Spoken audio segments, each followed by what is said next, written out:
Штаба по эпидобстановке в регионе узнаем, сколько человек заразились коронавирусом за сутки и мерах против инфекции. Предлагаем послушать.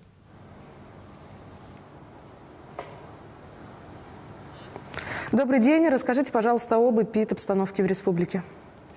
Добрый день, уважаемые жители республики. На 4 января в республике выявлено 70 случаев заболевания новой коронавирусной инфекцией. В том числе заболели 8 детей. Из 62 взрослых непривитых 96%. На сегодняшний день в медицинских организациях республики на инфекционных койках получают лечение 469 пациентов. Из них в тяжелом состоянии 61 пациент. В отделениях реанимации врачи борются за жизнь 5 крайне тяжелых пациентов. Остаются на ежедневном контроле такие районы, как Верхоянский, Нерюнгринский, Сунтарский, Среднеколымский. Что касается прививочной кампании, то первым компонентом привито 526 602 человека. Это составляет 73,3% взрослого населения. Хочется отметить те районы, где высокий процент вакцинации первым компонентом. Это в таких районах свыше 90% в 6 районах вакцинация. Первым компонентом это Алаиховский, Среднеколымский, Момский, Нижнеколымский, Среднеколымский и Жиганский районы. Свыше 80% в 4 районах это Абыйский, Ленский, Оленёкский, Устьянский районы.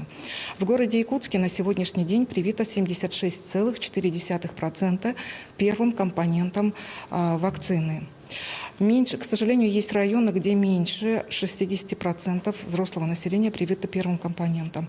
Это Чурапчинский район, 57,2%. Уважаемые жители республики, хочу акцентировать внимание на том, что если у вас появились признаки респираторной инфекции, то ни в коем случае не занимайтесь самолечением. Необходимо изолироваться дома, своевременно вызвать врача из поликлиники и пройти обследование на COVID-19 и начать лечение. А те граждане, у которых прошло свыше 6 месяцев после первичной вакцинации против COVID-19, приглашаем в поликлинике на ревакцинацию.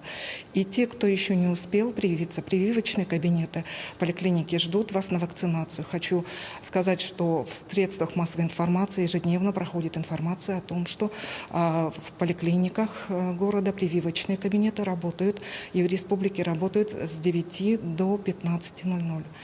Уважаемые жители республики, хочу поздравить всех с наступившим Новым годом, пожелать всем здоровья, берегите себя. Благодарю за внимание. Благодарим за предоставленную информацию. Это был брифинг по эпидобстановке в Якутии, но мы идем далее и переходим к выпуску новостей. Вот основные темы. Якутяне встретили новый 2022 год. Сколько пожаров зафиксировали в регионе в первые числа января? Пункт передержки переполнен. В новогодние выходные дни продолжают отлов безнадзорных собак.